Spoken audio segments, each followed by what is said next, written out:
नमस्कार। Real estate में निवेश करना मतलब बड़ी मोटी कीमत चुकाना, मतलब आपको बहुत बड़ा इन्वेस्टमेंट करना पड़ेगा तब जाके आपको कोई रिटर्न मिलेगा। लेकिन अगर मैं आपको कहूँ कि कम कीमत में यानी कि कम पैसे लगा के भी आप रियल एस्टेट से अच्छी खासी इनकम जनरेट कर सकते हैं, तो कितना अच्छा होगा। तो चलिए इसी बारे में आज जानते हैं, रियल एस्टेट इन्वेस्टमेंट ट्रस्ट के बारे में। तो ये क्या है, कैसे काम करता है और कितना रिटर्न आपको इससे मिल सकता है, इसके बारे में जानकारी लेंगे। आज हमारे साथ जुड़ रहे हैं एम रियल्टी के डॉक्टर एडवोकेट हर्षुल सावला। हर्षुल जी, स्वागत है आपका। Thank you. तो real state of real estate में हम बात करते हैं रियल्टी की, और जब रियल्टी की बात आती है तो जब निवेश करने की बात हो तो बड़े खासे पैसे लग जाते हैं भाई। लेकिन 100%। अब तो ऐसा है कि भाई इतनी महंगी सारी प्रॉपर्टीज होती जा रही हैं, इतना बड़ा निवेश करके भी कोई इतना रिटर्न मिल नहीं रहा है। और खासकर लोग जो निवेश करते हैं वो रेंटल यील्ड के बारे में सोच के निवेश करते हैं कि चलो भाई प्रॉपर्टी ले ली, उसमें निवेश कर दिया, अब इससे रेंट आता रहेगा तो मेरे घर का खर्चा चलता रहेगा। लेकिन अब रेंटल यील्ड भी तो उतनी नहीं मिल रही है। तो अगर हम रियल एस्टेट में निवेश करना चाहें तो रीट्स एक नया इंस्ट्रूमेंट है। इसको कुछ लोग समझते हैं लेकिन कई लोग हैं जो अभी तक नहीं समझ पा रहे हैं। और मैं बता दूं अपने दर्शकों को कि हर्षुल जी तो पीएचडी करे हुए हैं रीट्स में।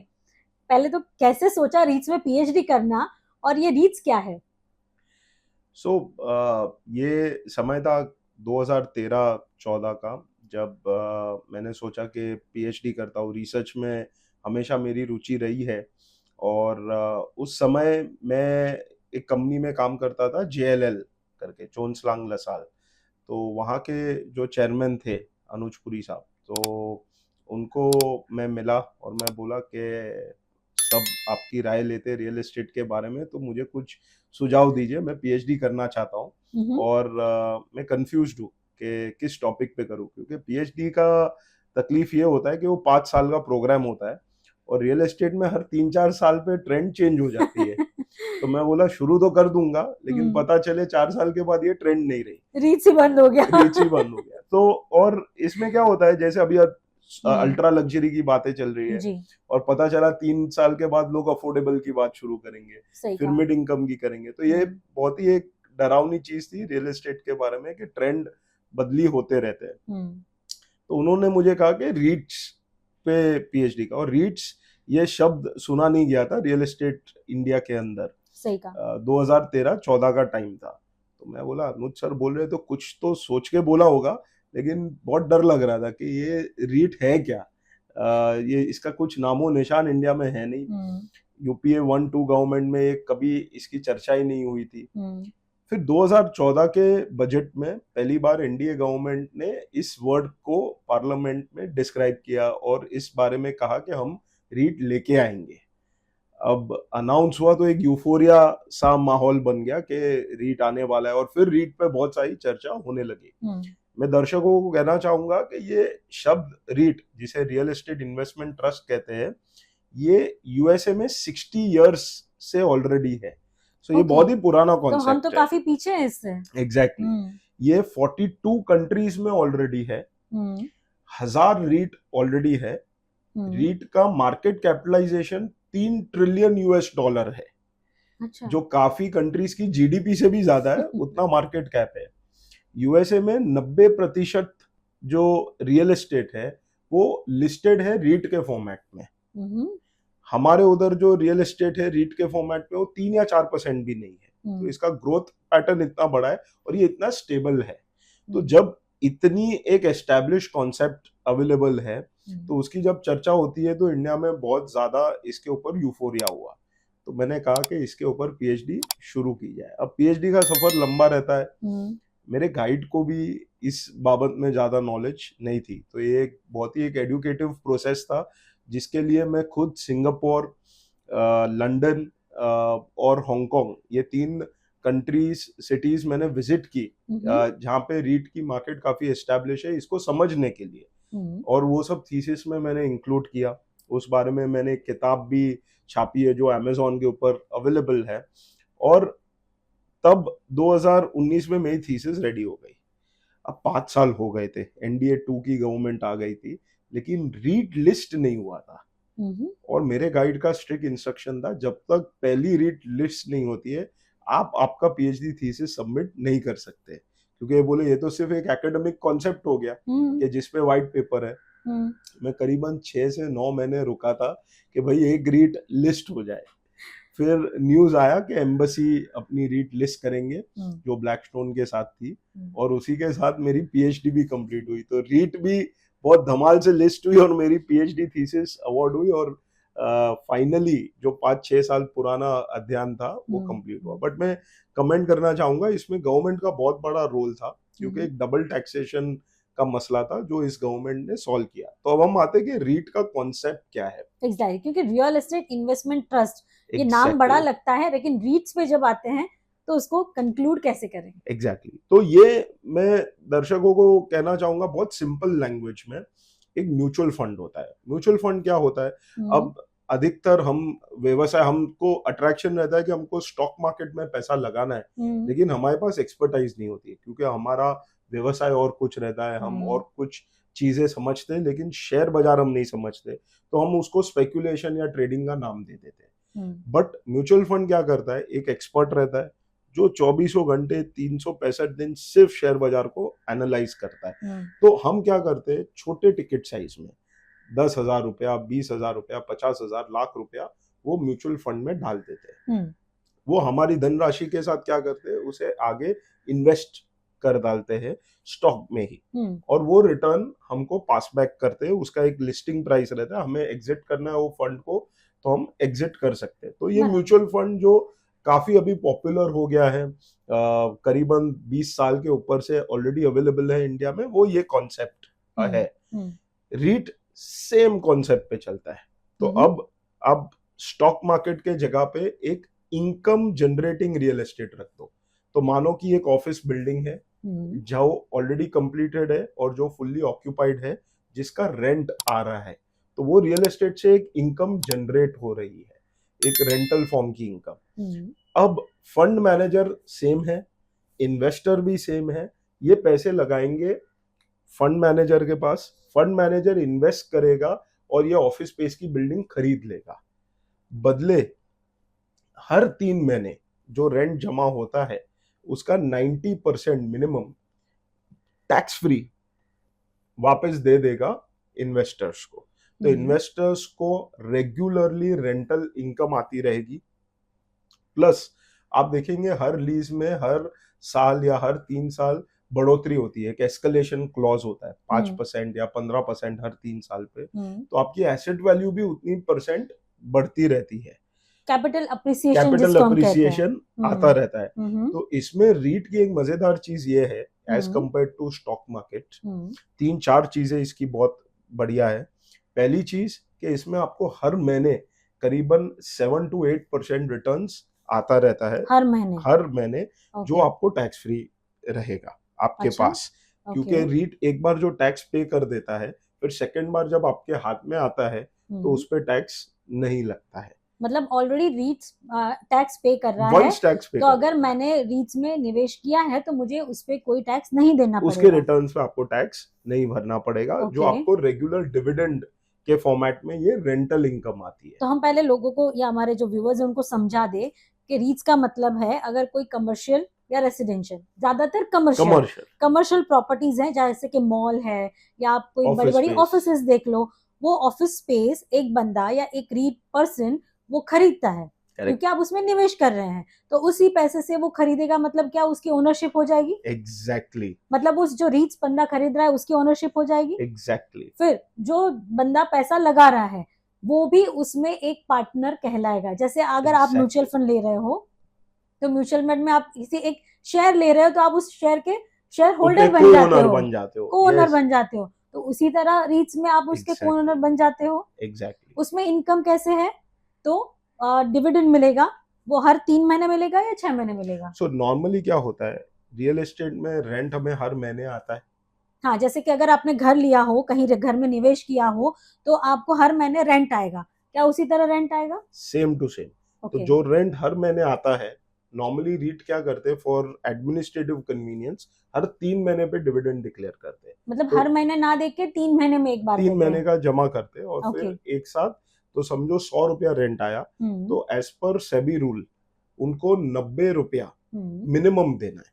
अब वो 95 भी दे सकते हैं या पूरा 100 भी दे सकते हैं, बट अधिकतर रीट क्या करते हैं 5 to 10% एज अ बफर या रिजर्व्स के लिए करते हैं कि कभी कुछ वैकेंसी आई तभी भी वो रिटर्न दे सके या उनको कुछ एक्सपेंशन करना हो। बट अधिकतर आपको 90% तो रूल है मिलेगा ही। ये चीज म्यूचुअल फंड में मिसिंग है, क्योंकि हमें सबको पता है कि जो डिविडेंड कंपनीज डिक्लेयर करती है वो बहुत पिटन्स रहता है, वो 1% भी नहीं छूटता है उसमें। तो अधिकतर हम शेयर बाजार में जाते केवल अप्रिसिएशन के लिए। यहाँ पे हमको रेगुलर इनकम मिल रही है और वो भी 7 to 8%, और वो भी अपने हाथ में जो आ रही है वो है टैक्स फ्री। तो मतलब अगर मैंने निवेश किए 50,000 रुपए, तो एवरी 3 मंथ्स मुझे एक तो 7 to 8% का रिटर्न मिलेगा जो टैक्स फ्री होगा। करेक्ट, आपने कहा कि कैपिटल अप्रिसिएशन भी मिलता है। तो ये एग्जैक्टली, कैपिटल अप्रिसिएशन मतलब आपने अगर कोई घर लिया है तो अगर 5 साल में आप घर बेचने जाते हो तो जो आपको जो 10 लाख में घर लिया हो जो 15 लाख मिलता है, तो आपको वो जो बढ़ोतरी एग्जैक्टली, मिलती है प्राइस में वो इसमें भी मिलेगी। करेक्ट। तो इसीलिए जो एक्सपर्ट्स कहते हैं कि रीट का जो कंबाइंड रिटर्न हम देखते हैं, एक जो मंथली डिविडेंड जो हमको मिलता है, क्वार्टरली मिलता है, प्लस कैपिटल अप्रिसिएशन, तो over a period of 5 years on an average REIT 12% return देती है। जब हम ये दो चीज को एवरी ईयर जोड़ते के हैं, बारे में, हाँ, on a annualise basis 12% return हो जाता है, क्योंकि आपका 3 साल के बाद 15% तो एसेट में ही बढ़ोतरी मिल जाती है, और रियल एस्टेट की मार्केट के वजह से जो बढ़ोतरी मिलती है वो ओवर एंड अबाव रहती है। तो इसमें ओवर एंड अबाव जो ये 3 चीज जो हमें मिलती है, regular income, rental escalation and market appreciation, ये 3 का फैक्टर ऑलमोस्ट 12% तक इसमें रीट को रिटर्न्स मिलता है। आपने रेंटल एक्सेलेशन कहा, मतलब रेंटल में जो बढ़ोतरी होती है। हाँ, अगर हमने घर रेंट पे दिया हुआ है तो हम 10% बढ़ाते हैं, 10 तो to इसमें कितना 15% मिलता हर है? 3 साल। तो ये सिमिलरली यहाँ पे भी जो कॉन्ट्रैक्ट्स होते हैं वहां पे भी एवरेज 10 से 15% हर 3 साल में रेंट बढ़ता है, और वो बढ़ने के वजह से उसकी एसेट की वैल्यू भी बढ़ जाती है। तो रेंट तो ज्यादा आता ही है हमें, प्लस उसका एसेट वैल्यूएशन बढ़ जाती है। तो कुल मिला के ये बहुत ही सुंदर एसेट है इन्वेस्ट करने के लिए, क्योंकि हमको रेगुलर इनकम भी है प्लस अप्रिसिएशन है। अब दूसरी सबसे महत्वपूर्ण बात, यहाँ पैसा लगता है रियल एस्टेट में, जो स्टेबल है, रॉक सॉलिड है। इनफैक्ट जब भी क्राइसिस आई है या जब भी कोई भी इकोनॉमिक क्राइसिस हो या कंट्री में क्राइसिस हो, रियल एस्टेट और गोल्ड को सबसे स्टेबल माना गया है। शेयर बाजार अक्सर क्राइसिस में क्रैश हो जाती है, तो यहाँ पे आपकी ओवरनाइट पोर्टफोलियो वैल्यू 50 या 60% गिरेगी नहीं, यहाँ पे इनफैक्ट हार्डली कुछ इसमें फॉल आएगा। तो इस वजह से रीट को बहुत ही स्टेबल माना गया है, और रियल एस्टेट तो हर इंडियन की, ग्लोबली हर सिटीजन की एक पसंदीदा इन्वेस्टमेंट एसेट क्लास है। तो ये आप एक प्रकार से इसको पकड़े कि एक मैरिज है between real estate and listing.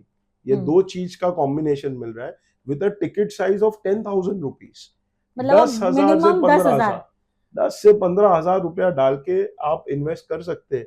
आज रियल एस्टेट में अगर मुंबई में आपको कुछ इन्वेस्ट करना है, मिनिमम आपको 1 करोड़ रुपया लगेगा। सही बात, 1 करोड़ से कम में कुछ नहीं मिलेगा, और उसके बाद भी सारा रिस्क आपका है। ब्रोकर्स को पकड़ो, रेगुलर इनकम मिले, सब आपका फाइलिंग करो, भाड़ा टाइम पे ना आए तो उसको चेस करो। यहाँ पे तो एक प्रोफेशनल फंड मैनेजर है जो 1% या 2% एनुअल मेंटेनेंस ले लेगा इसके ऊपर। जैसे म्यूचुअल फंड में एक एंट्री लोड रहता है और एक एएमसी रहती है, वैसा ही सिमिलर कॉन्सेप्ट है, और उसके बदले आपको ये प्रोफेशनली रेगुलर हैसल फ्री आता रहेगा। अगर कोई टेनेंट वेकेट कर रहा है तो उसको रीफिल करने का भी जो जिम्मेदारी है वो इस मैनेजर की ही है। अच्छा, आपने ये बात कही, पहले मैं पूछना चाहूंगी कि अभी कितने रीट्स इंडिया में अवेलेबल हैं? Very good question. सो हमारी 144 करोड़ की आबादी है, यूरोप की लगभग आधी है, 72 करोड़ के आसपास। हमारे पास 4 लिस्टेड रीट है, फक्त 4। यूरोप में 67 लिस्टेड रीट्स है। सो ये एक स्कोप दर्शाता है। अब ये 4 रीट में से 3 रीट ऑफिस फोकस्ड है, तो ये 3 रीट का पैसा ऑफिस पार्क्स में लगा हुआ है। एक रीट वो इंडिया की सबसे पहली रिटेल रीट है। तो मैं आपको चारों रीट के बारे में बताऊंगा। जो सबसे पहले आई थी वो आई थी एम्बेसी ब्लैकस्टोन की रीट। तो ये एम्बेसी करके साउथ इंडिया के फेमस डेवलपर्स है, जिनका मेजर काम बैंगलोर, हैदराबाद, चेन्नई के माइक्रो मार्केट में होता है। तो उन्होंने ब्लैकस्टोन के साथ एक प्लेटफॉर्म बनाया था। ब्लैकस्टोन का इन्वेस्टमेंट अच्छा खासा था, उन्होंने अच्छे ऑफिस पार्क्स डेवलप किए हैं। जो आप बैंगलोर में जाएंगे तो वर्ल्ड क्लास ऑफिस पार्क्स है, जहाँ लाखों लोग काम करते, वो पूरे उस प्लेटफॉर्म में अवेलेबल थे और उनको उन्होंने लिस्ट किया है। तो ये फर्स्ट इंडिया का रीट था। उसके बाद एक सेकंड रीट आया जो था रहेजा माइंडस्पेस रीट। रहेजा माइंडस्पेस रीट भी बहुत ही इंटरेस्टिंग है। वो रहेजा डेवलपर्स जो बॉम्बे के हैं, जिनका पोर्टफोलियो बॉम्बे, पुणे, हैदराबाद वगैरह में माइंडस्पेस करके आईटी पार्क्स जो उन्होंने डेवलप किए हैं। बॉम्बे में मलाड के बाजू आप जाएंगे तो उन्होंने काफी बनाया है, आइरोली में बनाया है।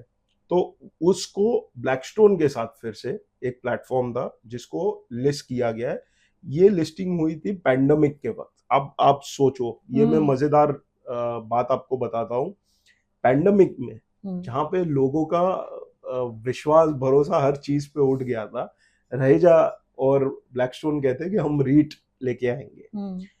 इनके majority client, more than 50% client IT थे, क्योंकि माइंडस्पेस आईटी पार्क्स। अब इस समय पैंडेमिक का चल रहा है, टीसीएस जैसे ग्लोबल आईटी जायंट्स आके स्टेटमेंट करते हैं कि we will work from home. अगले 5 साल में हमारा कोई भी वर्कफोर्स हमको ऑफिस स्पेस चाहिए ही नहीं। अब मैं रीट ला रहा हूं जो हजारों करोड़ों की है, जिसके मेजर क्लाइंट जो रेंट देते हैं वो आईटी कंपनीज है।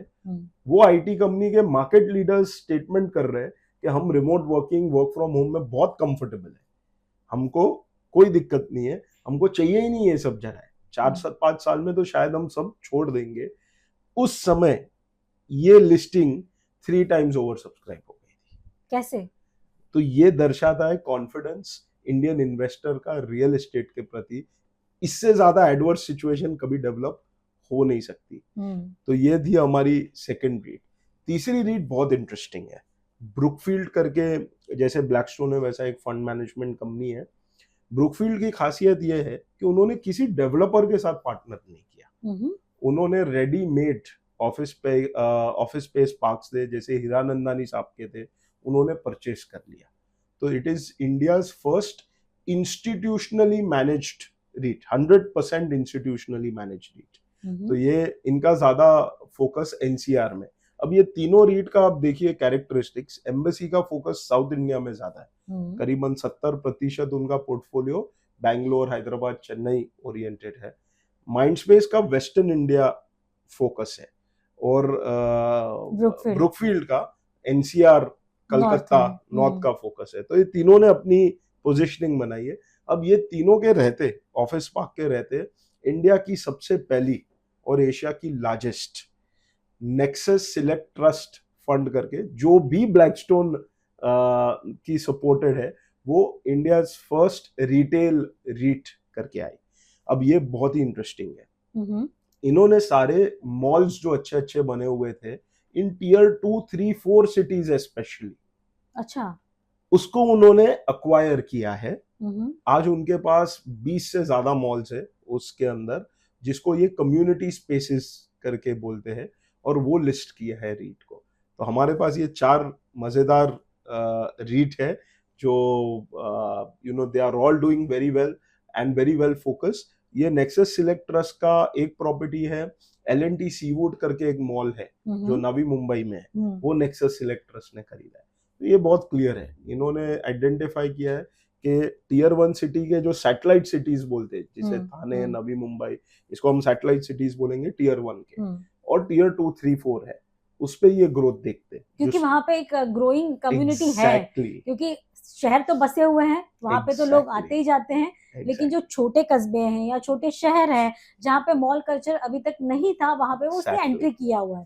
तो ये है कि डेफिनेटली लॉन्ग टर्म व्यू है, और उसपे इतना इनका फोकस क्लियर है कि if you see their portfolio, आपको एक crystal clear vision, long term strategy दिखती है, और ये चारों रीट का मिला के यू विल बी अमेज्ड। और हमारे पास कुछ इनविट्स भी है, इंफ्रास्ट्रक्चर इन्वेस्टमेंट ट्रस्ट, तो संक्षेप में मैं कहूंगा कि ये है इंफ्रास्ट्रक्चर प्रोजेक्ट्स का इन्वेस्टमेंट। जैसे समझो एक बांद्रा वर्ली सी लिंक बना, तो उसमें एक रेगुलर टोल इनकम आता है, तो उसका उन्होंने इनविट बनाया है। तो ये पूरे प्रोजेक्ट को पैसा गवर्नमेंट को खर्चे करने की जरूरत नहीं है, it can be funded by an InvIT, और उनको रेगुलर इनकम आएगा in the form of toll which gets collected. अब फास्टैग है तो डिजिटली पैसा आ रहा है, it's such a beautiful model. RBI ने रिसेंटली डेटा रिलीज किया था, ये 4 रीट और ये इनविट्स जो थोड़े बहुत है, इनका कंबाइंड मार्केट कैप और जो मनी फ्लो हुआ है वो 1 लाख करोड़ हो चुका है ऑलरेडी। 4 रीट में 1 lakh crore we already reached. तो आप स्कोप का अंदाजा लगा सकते हैं। बहुत सारे रीट्स पाइपलाइन में है। सत्वा करके डेवलपर है जो साउथ इंडिया बेस्ड है, उनका रीट एक्सपेक्टेड है। आरएमजी का एक्सपेक्टेड है, गोदरेज का एक्सपेक्टेड है, पंशील के पास एसेट्स है जो रीटेबल है। तो रीट की पाइपलाइन काफी हेल्दी अवेलेबल है।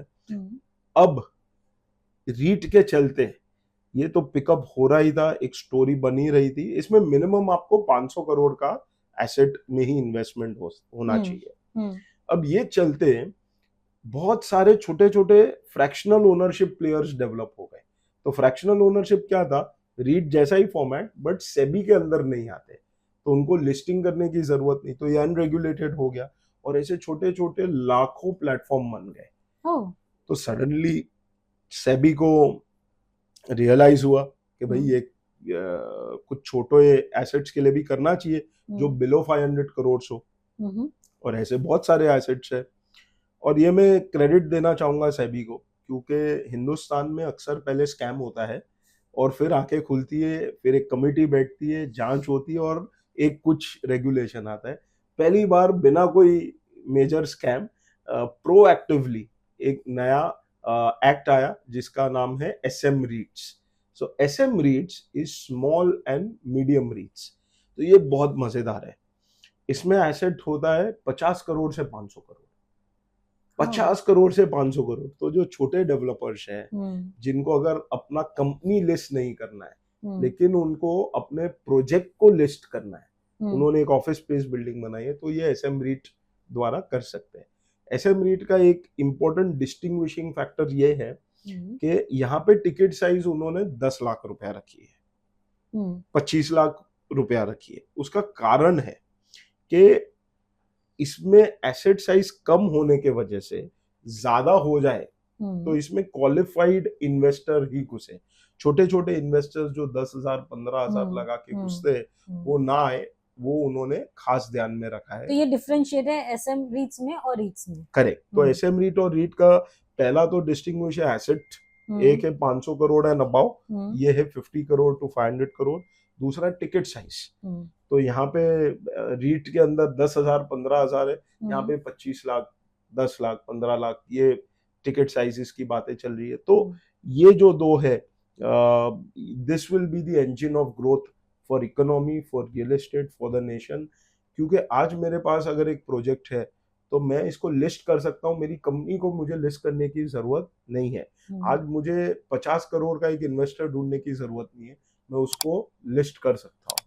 तो ये बहुत ही अच्छा होने वाला है। प्लस इसमें बहुत सारा ग्रोथ आएगा ऑल्टरनेटिव रियल एस्टेट का।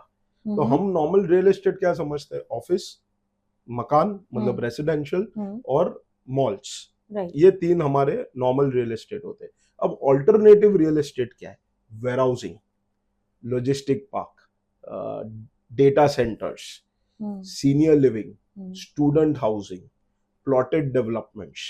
तो ये सभी जो ऑल्टरनेटिव रियल एस्टेट है जो इमर्ज हो रहे हैं, क्योंकि इंडिया का इतना बड़ा पॉपुलेशन है, एवरेज एज 28 साल है, तो इंडिया का जो इंटरनेट यूसेज है और इंडिया का जो मोबाइल यूसेज है is one of the largest in the world. अब इंडिया का डेटा लॉ क्या बोलता है कि जो भी डेटा हम वापरते हैं वो इंडियन सॉइल पे ही जमा होना चाहिए। तो हमारा डेटा कोई यूरोपियन कंट्री में जमा नहीं होना चाहिए, because data localisation and data preservation is very important from privacy perspective, from country safety perspective. तो इसका मतलब है बहुत सारे डेटा सेंटर्स लगेंगे। अब डेटा सेंटर्स एवरेज 25-25 साल तक लीज होती है और उसमें रिटर्न आपको 12-12% तक आराम से मिल सकता है। इंडिया के डेटा सेंटर्स में 50% डेटा सेंटर्स मुंबई के अंदर ही है because of proximity to the water. तो अगर हमें कोई भी ग्लोबली कनेक्ट करना है तो ये अंडरग्राउंड सबमरीन केबल वायर्स से जो ये पूरा डेटा का नेटवर्क बनता है, उसके लिए Mumbai is the best placed. क्योंकि अगर आप घूम के जाओगे हैदराबाद चेन्नई तो पूरा श्रीलंका और इंडियन सब कॉन्टिनेंट क्रॉस करना पड़ता है, बट अगर आपको मिडिल ईस्ट से यूरोपियन से कनेक्शन चाहिए तो Mumbai is very well placed. तो डेटा सेंटर्स को लिस्ट किया जा सकता है, ये अपॉर्चुनिटी है एसएम रीट्स के अंतर्गत। आप वेयरहाउस जो इतना पिकअप हुआ है, वी हैव जीएसटी, तो आपका ये सर्विस टैक्स वैट ये सब का प्रॉब्लम निकल चुका है। जीएसटी में वन नेशन वन टैक्स है। लोगों को अब आदत है स्विगी से, अमेजोन से, जस्टो से मंगाने की। तो आज instead of stocking individually in retail shops और इतना ऊंचा भाड़ा भरने के बदले 10% ऑफ द रेंट में अगर मुझे 200% जगह मिल सकती है, तो जो केवल 20 किलोमीटर सिटी से है तो वो ज्यादा इकोनॉमिकल है। Digital presence doesn't cost much. तो ये सारा जो बिजनेस है वो शिफ्ट होते जा रहा है वेयरहाउसिंग पे। तो वेयरहाउस में स्टॉक होता है। अच्छा, आप ये बहुत ही अच्छी एक स्टडी हुई थी कि आप एक कोलगेट मंगाते हो ऑनलाइन और आप दुकान से खरीदते हो, the chances of the online product being fresher and more near to manufacturing will be higher as compare, क्योंकि वो जो डिस्ट्रीब्यूशन चैनल है दुकान तक पहुंचने का इतना लंबा है कि तब तक इतना समय निकल जाता है, 3-4 महीने हो जाते हैं। वो पहले एक वेयरहाउस में आएगा, फिर एक होलसेलर, होलसेलर से सब होलसेलर, फिर उससे रिटेलर और फिर आपके पास। जबकि ये तो डायरेक्ट उधर आता है और आपके पास हाथ में आ जाता है। वेराइटीज आर फार लार्जर, क्योंकि एक साथ समझो 20 वेराइटी रख सकते हैं, बट एक रिटेलर सोचेगा कि 3 चलता है तो मैं 3 ही रखूं, वो सब वैरायटी रखेगा नहीं। प्लस आप उतरो, जाओ, सिलेक्ट करो, ये तो आप बटन दबाए मिल गया। और रेंट क्या है इनके 25 रुपया, 22 रुपया, और दुकान का रेंट क्या है 200 रुपया। तो ये इतना बड़ा एक गेम चेंजर हो रहा है, तो इसको लिस्ट किया जा सकता है और इसके रिटर्न्स आपको मिनिमम 10% आएंगे। तो ये एवोल्यूशन एक जो आ रहा है जिससे ऑल्टरनेटिव रियल एस्टेट पिकअप होगा। अब आपको हॉलिडे होम खरीदना है, लग्जरी रियल एस्टेट खरीदना है, एसएम रीट द्वारा खरीद सकते हैं। लोगों को शौक है स्टेकेशन के लिए जाना या शॉर्ट वेकेशन के लिए जाना या कोई एक हॉलिडे होम में रहना नियर मुंबई, तो आपको अब बंगला खरीदने की जरूरत नहीं है। आप एक एसएम रीट खरीदो, उसके रिटर्न मिलेंगे, प्लस आप उधर रह भी सकते हो टाइम शेयरिंग के अंतर्गत। तो ये बहुत ही इनोवेटिव कॉन्सेप्ट्स आते जा रहे हैं, जिसका मेरा मानना है will change the landscape of money coming into real estate. हो क्या रहा था कि धीरे धीरे एक नैरेटिव बैठ रहा था कि रियल एस्टेट एंड यूजर के लिए है, इन्वेस्टर के लिए नहीं। रीट और एसएम रीट के बाद ये नरेशन चेंज हो रहा है। अब इन्वेस्टर का समावेश, और वो भी एक सही तरीके से लिस्टेड रियल एस्टेट के तरीके से ये होने वाला है। तो मतलब अगर आपको रियल एस्टेट में निवेश करना है तो आपको बहुत बड़ी रकम लगाने की जरूरत नहीं है। Absolutely. और अब तक जो ऐसे जैसे कह रहे हैं हर्षुल कि पहले हम घर लेते थे तो ऐसा लगता था कि भाई रहना है तो ही लेना है, नहीं तो हमें निवेश नहीं करना है। निवेश के तौर पे अब रीट्स आ गया है जो रियल एस्टेट इन्वेस्टमेंट ट्रस्ट है, जिसमें आप पैसा लगा के अच्छी खासी कमाई कर सकते हैं, जो आपको म्यूचुअल फंड यानी कि स्टॉक मार्केट से मिलती है। कंपैरेटिवली उतनी ही आपका उतना रिटर्न आपको रीट्स से मिल जाएगा। तो आज के इस एपिसोड में आपने समझा रीट्स क्या है, कैसे काम करता है और कितने रीट्स इंडिया में लिस्टेड हैं। बहुत ही डिटेल में समझाया हर्षुल ने। लेकिन ये एपिसोड हम यहीं पे खत्म करते हैं और जल्दी से दूसरा एपिसोड लेके आते हैं जिसमें आपको हम और डिटेल में रीट्स की जानकारी दे पाए ताकि आप उसमें अच्छे से निवेश कर पाए। क्यों हर्षुल? तो अभी के लिए इतना ही। जुड़े रहिए real state of real estate के साथ।